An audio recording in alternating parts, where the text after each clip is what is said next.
Winston Churchill famously said of Russia, "It is a riddle, wrapped in a mystery, inside an enigma." Prime Minister Churchill, meet Vladimir Putin.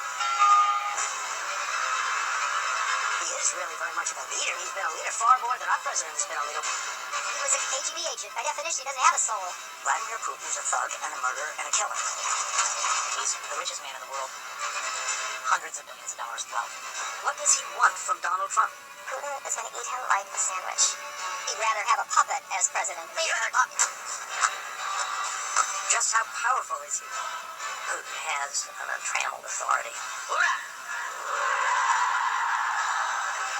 I don't see any checks on his power. So powerful, he rigged the American election? Of course, Putin wanted Hillary Clinton to lose. He despised Hillary Clinton. Whom would you like better?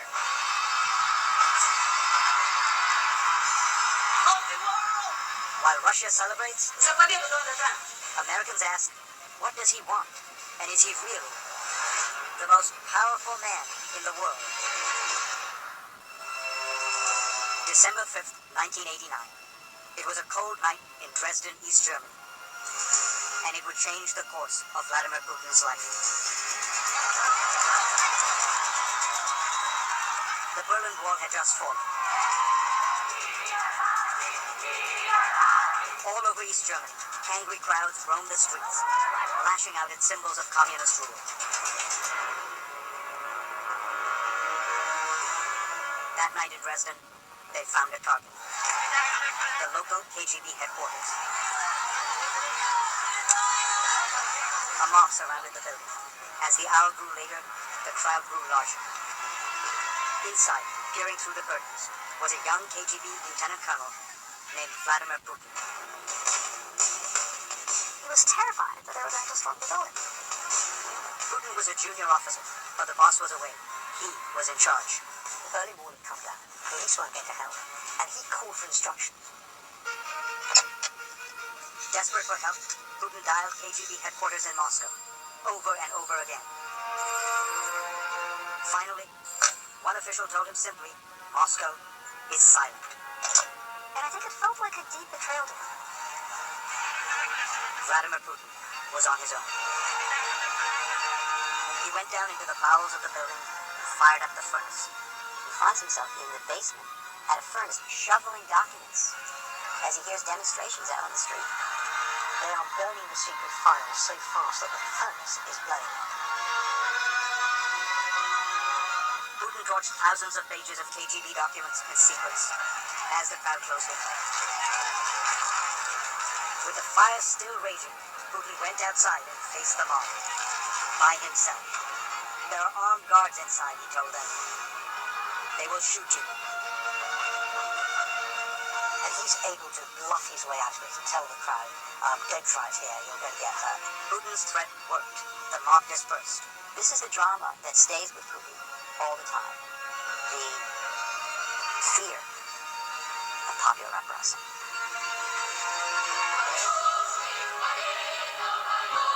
Vladimir Putin quells that fear with absolute control. This is what control looks like.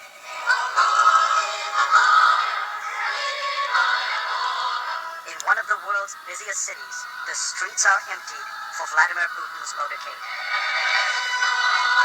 12 million people simply disappear on Putin's inauguration day.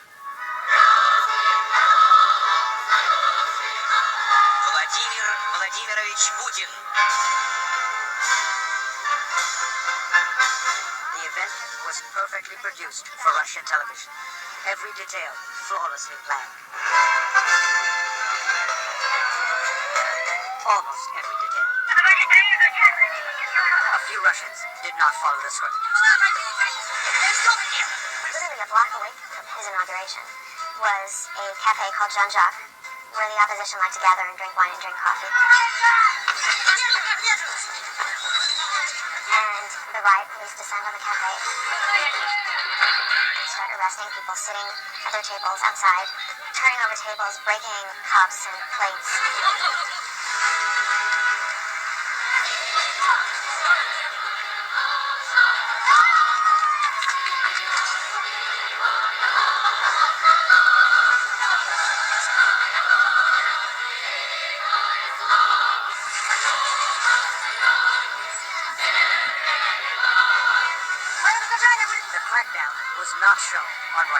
television. For 94% of Russians, their main source of news is television.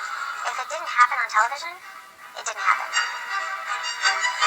Putin controls television. There's absolutely no critical words about Vladimir Putin on the Russian airwaves. None. Not one word. Putin controls everything in Russia. Putin has an untrammeled authority. I don't see any checks on his power. Минуту молчания. He is able to make singular, rapid decisions. The absolutism there is unlike anything I've seen in Russia. All that power is propped up by an astonishing approval rating, over 80%. And that's according to American pollsters.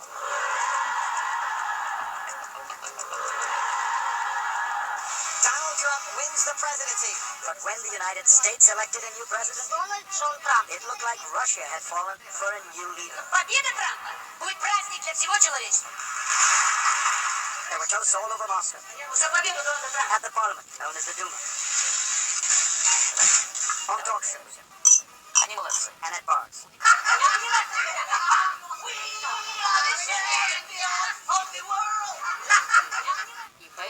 But one man seemed utterly unsurprised by Trump's victory. He's happy to take credit. And that means that he won the U.S. election. The man who is simultaneously president of Russia and in charge of the United States. Mr. Putin?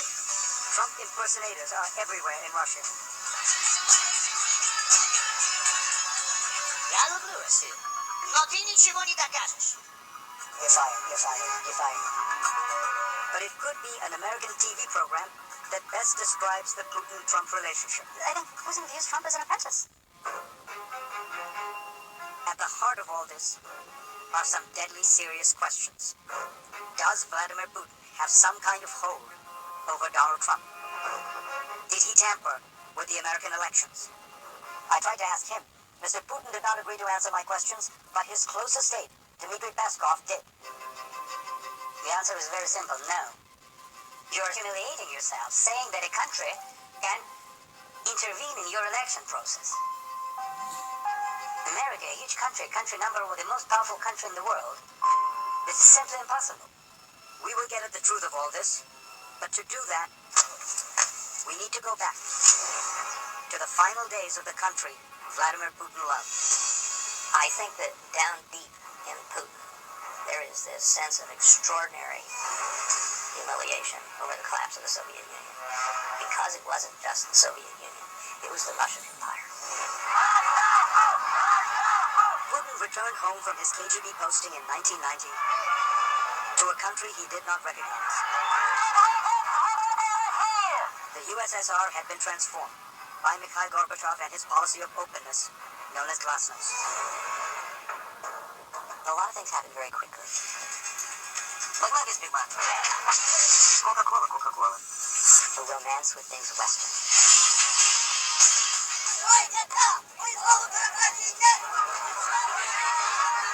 Freedom came fast, and it exposed the rot at the heart of Soviet communism. Across the Soviet Union, hundreds of thousands of people began demanding democracy and national independence. It was once again what Putin feared most. The people rising up.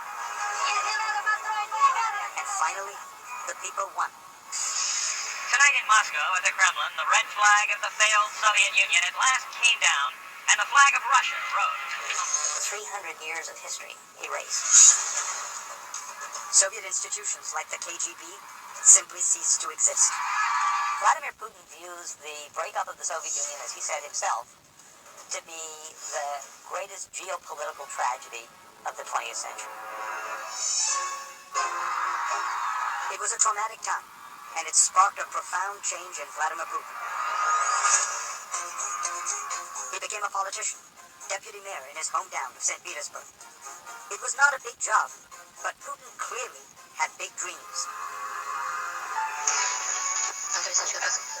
He commissioned this rarely seen documentary about himself. Presenting Vladimir Putin, the credits read, In Power. Weirdly, the soundtrack is from the Broadway show Cats. The ambitious Putin may already have been looking toward Moscow, because the Russian people were desperate for strong leadership. Under President Boris Yeltsin, the new democracy was a mess. The entire Soviet system, it just collapsed. The oligarchs, the men who profited on the spoils of communism, became fantastically rich. Mercedes-Benz is selling more of its top-line cars in Russia than in all the rest of Europe. But ordinary Russians were sinking into desperate poverty. There were dire food shortages, even starvation. I don't know how to feed my kids without milk. I just don't know what we're going to do. President Boris Yeltsin was in charge, but he seemed increasingly unstable. He is drinking. He's barely being propped up. Russians began calling for a new leader. They're tired of the embarrassments of Yeltsin. Waiting in the wings was Vladimir Putin. He had taken a job in Moscow in the Kremlin hierarchy, and he had risen through the ranks with lightning speed. From city bureaucrat to Kremlin superstar. He had just become acting prime minister when it became blindingly clear the country needed a new president. So Yeltsin was ready to topple over. They settled on Putin because they knew that Yeltsin could retire and not be put in jail. Boris Yeltsin was notoriously corrupt, but Kremlin power brokers wanted to protect him. So the deal was made. The deal was made. December 31st, 1999. The surprise announcement from Boris Yeltsin that he is resigning as president and turning over power to his prime minister, Vladimir Putin. In the very first moments of the 21st century, Vladimir Putin became president of Russia. His first words, Это очень жесткая конкурентная борьба. "We live in a competitive world, and we are not among its leaders." And right away, Putin began to change his country. He joined soldiers on the front lines of the war in Chechnya. He reassured Russians that better times were ahead. I think we'll get paid and we'll have work. The country quickly fell in love with Vladimir Putin. The number one song in Russia was called "A Man Like Putin." He's just very, he's beautiful man, you see? But the biggest surprise? America also loved Vladimir Putin. President George W. Bush thought he'd found a kindred spirit. I looked a man in the eye. I found him to be very straightforward and trustworthy. I was able to get a sense of his soul.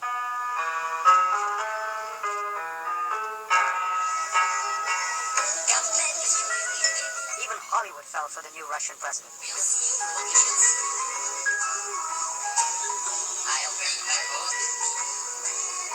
He bonded with stars at a charity dinner.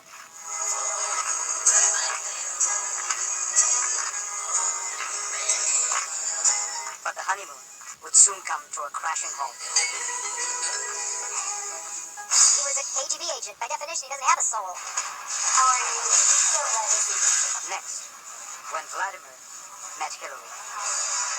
It's important to remember how much he despised Hillary Clinton.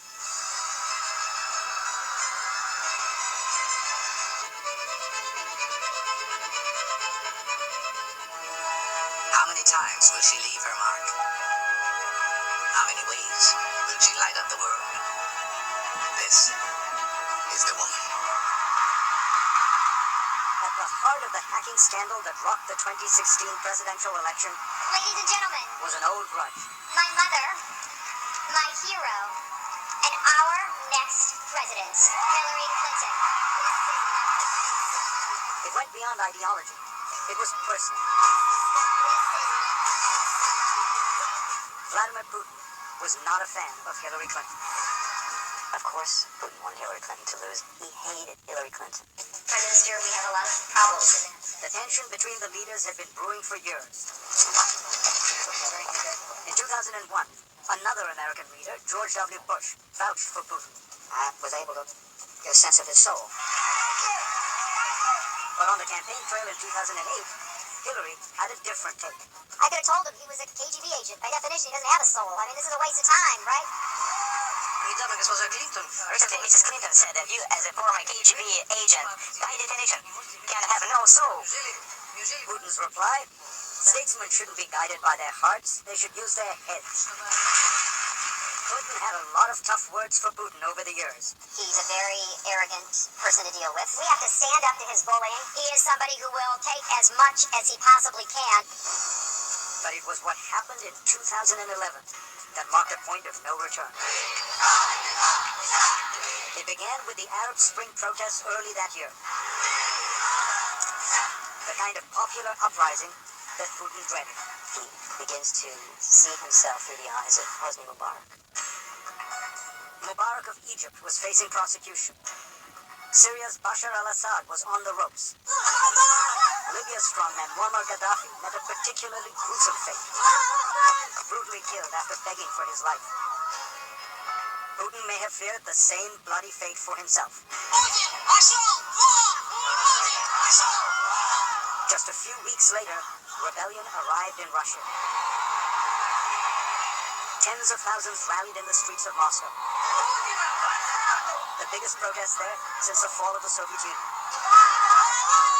People were hanging off lampposts, people were in the streets. It's really shocking. Putin was now living the same nightmare he had endured as a KGB officer in East Germany in 1989. This time, in his own backyard. And he wasn't even president at the time.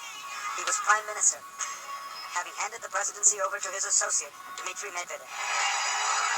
As the winter went longer and longer and got colder and colder, the protests got bigger and bigger. As Putin saw people turning against him, Hillary Clinton weighed in.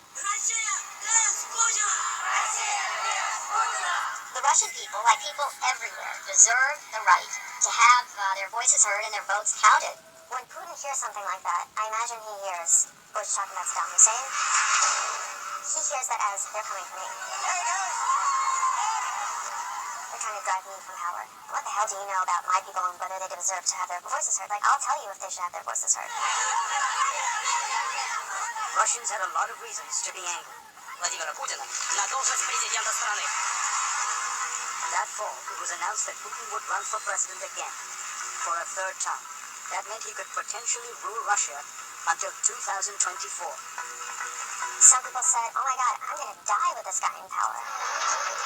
A few months later, the elections for Russia's parliament were a farce. We do have serious concerns about the conduct of the elections. Hillary Clinton called out the election rigging. I don't think she realized quite how badly that was going to go down.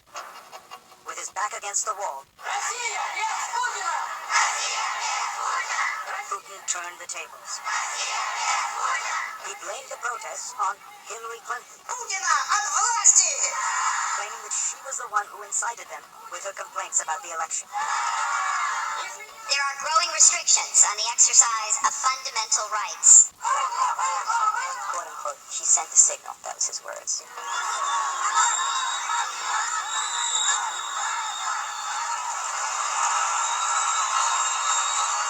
Putin's strategy propelled him to victory. И мы эту победу. In March 2012, he won re-election handily, Владимир Владимирович Путин. fighting back tears after a tense fight to maintain his power. Мы показали, что нам действительно никто ничего не может навязать. He may have won the day,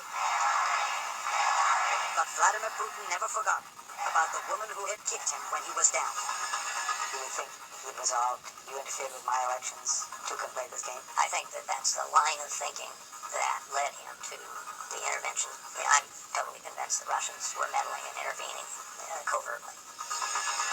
U.S. intelligence concluded that Putin personally ordered a campaign to influence the American election, in part because he holds a grudge for Clinton's comments in 2011. The other accusation, Putin has denied that Russia was hacking the Democrats.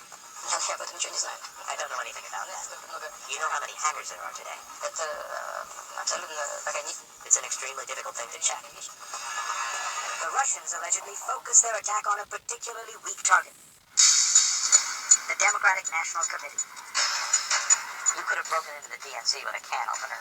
This took less work to get into the DNC's computer systems than it took the Watergate burglars to get into the DNC offices back during the Nixon campaign. More than 1,900 emails released. In the middle of a tight race, The leak revealed transcripts from some embarrassing emails mysteriously leaked from the Clinton campaign were all over the news. WikiLeaks has released a new batch of another round of stolen emails. The Clinton campaign knows this could be a This latest leak, pretty much a Trump dream come true. Donald Trump was delighted by Clinton's misfortunes. Russia, if you're listening, I hope you're able to find the 30,000 emails that are missing. Donald J. Trump will become the 45th president of the United States, defeated. In the end, America's election went Putin's way. I've just received a call from Secretary Clinton. Hillary Clinton was quite negative about our country and her attitude. It wouldn't be bad to get along with Russia, right? It wouldn't be bad. And to the contrary, the other candidate, Donald Trump, was saying that we have to find some understanding. But people like me, I like them. Even Putin. Whom would you like better? This is not the outcome we wanted. Hillary Clinton suffered one of the most shocking defeats in American history. I know how disappointed you feel because I feel it too. At least in part, some observers say, because of the alleged hacking operation. This is painful, and it will be for a long time. Putin had apparently avenged his old grudge. So help me God. Congratulations, Mr. President. And he may have achieved even more. The 45th president of the United States. If Donald Trump is in some way compromised, if the Russian government has something that it feels has on him in terms of leverage, that's a very serious thing. I don't suggest for a second that I have the answer to this question, but we can't just let this matter drop. Up next, A prominent Russian opposition figure has been shot and killed in... Four of the shots hit him in the back. Right out in the open, just blocked from the Kremlin. the story Vladimir Putin might want the world to forget.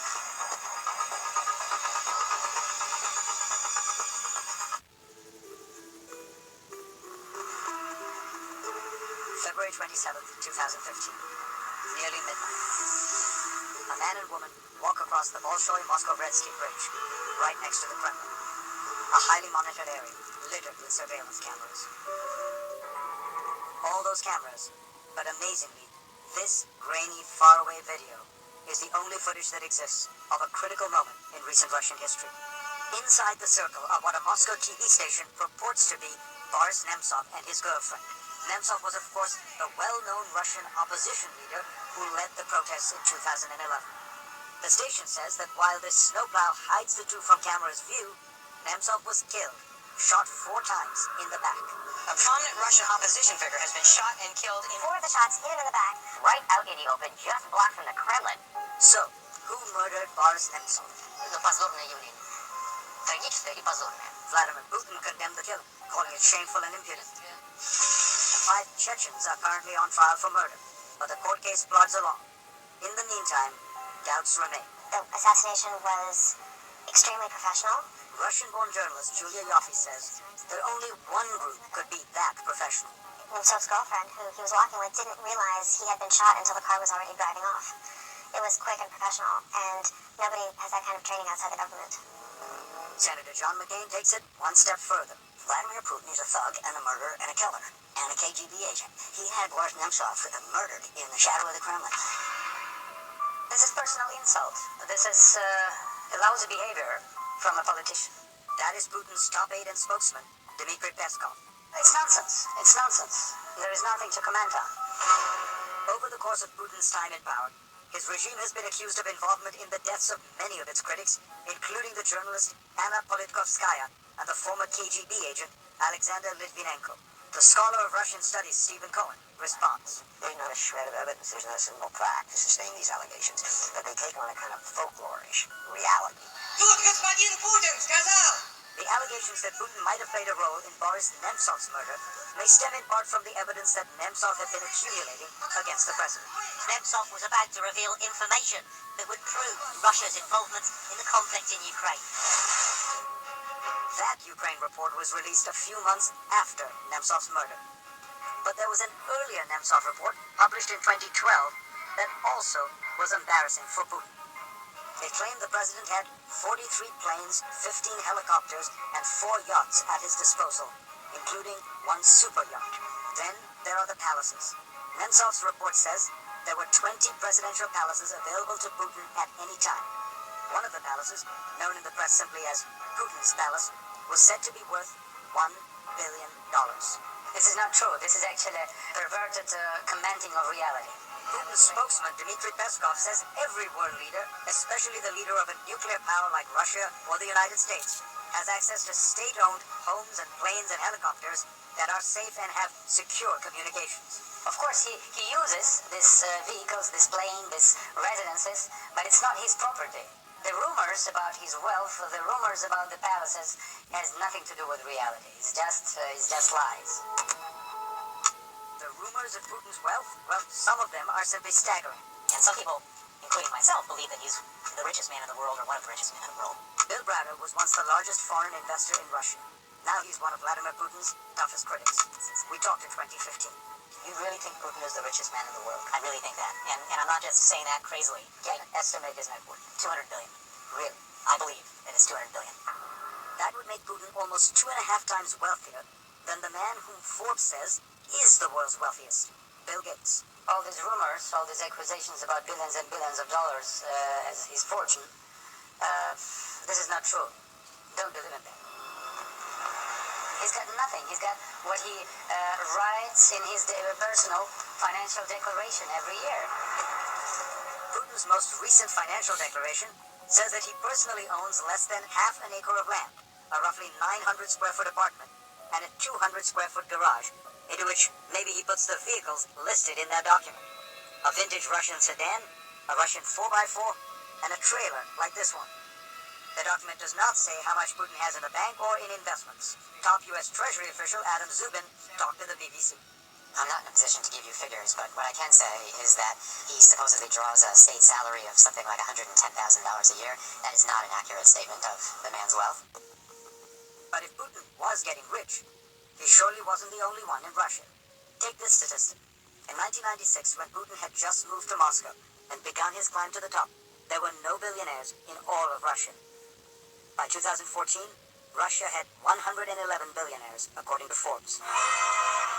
And while Moscow now has multiple Bentley dealerships to satisfy its bevy of billionaires, the average wage in Russia is less than $450 a month. That's lower than the average wage in China, according to Stratford. But despite all the allegations, despite all the accusations, the fact remains, Vladimir Putin is remarkably popular in Russia. Why? We'll tell you when we come back.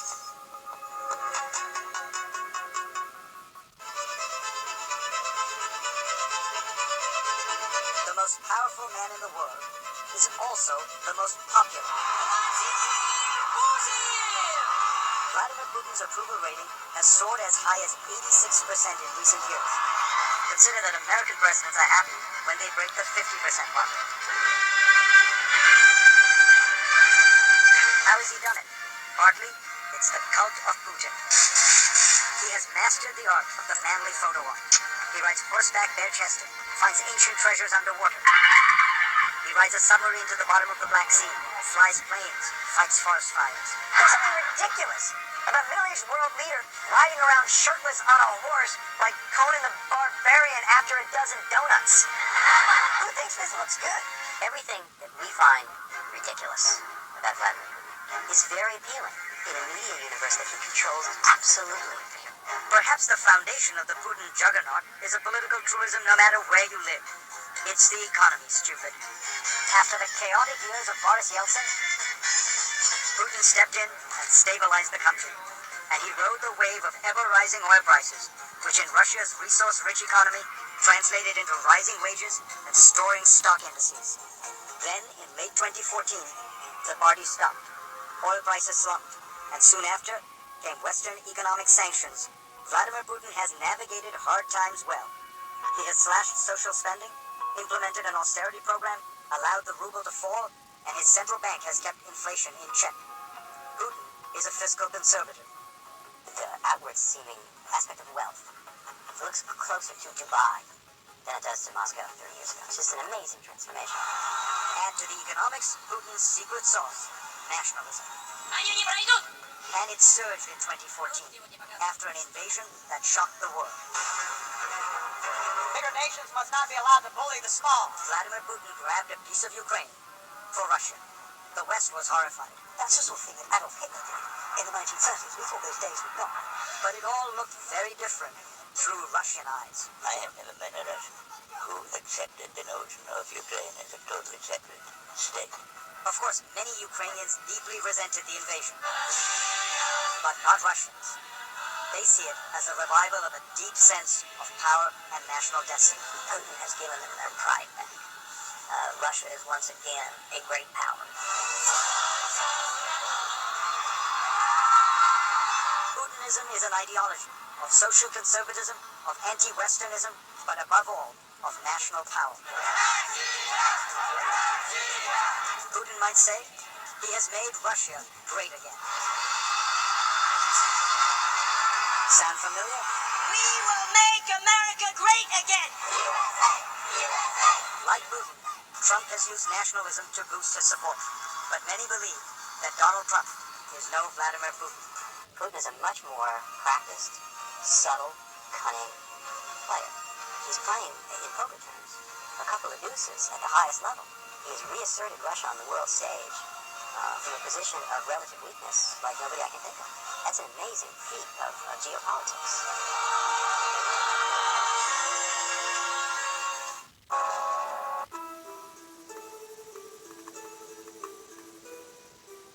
Finally, here are my thoughts on he whom we have called the most powerful man in the world. First, let me explain the title.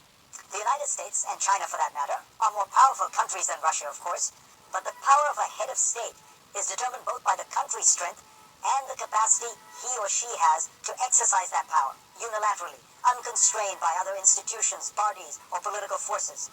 And combining those two metrics, it's easy to see why Vladimir Putin rises to the top.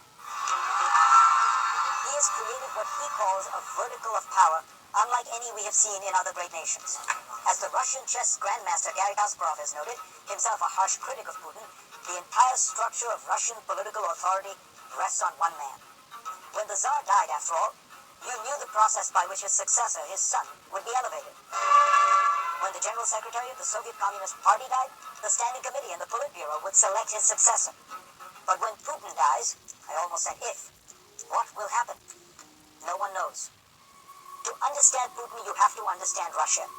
The last 100 years for that country have seen the fall of the Tsar, the collapse of democracy, the Great Depression, World War II with its tens of millions of Russian dead, Stalin's totalitarian brutalities, the collapse of communism, the breakup of the Soviet Union, Boris Yeltsin's years of chaos and corruption, and then comes Vladimir Putin, who ushers in almost 2 decades of stability and, in popular perception, rising standards of living and increasing prominence and respect in the world. Да здравствует Россия! Respect is important. Russians have immense national pride. Russia is, after all, the largest country on the planet, 48 times larger than Germany. It encompasses 11 time zones and straddles Europe, Asia, and the Middle East. It is also a rich country, containing some of the largest deposits of raw material, from oil and natural gas to nickel and aluminum. Culturally, it has often thought of itself as the Third Rome, preserving Christianity even as Rome and Byzantium fell to the barbarians. Putin understands Russia, but he also understands the world. He's not foolish enough to make a frontal assault on America or Europe. He knows how to use power asymmetrically, with cyber tools and disinformation. He understands the vulnerabilities of free societies, their internal divisions and discord, and their gaping openness. He understands the fragility of institutions like the European Union and NATO, and ideas like integration and diversity. In other words, Vladimir Putin understands us very well. The question is, does Donald Trump really understand him?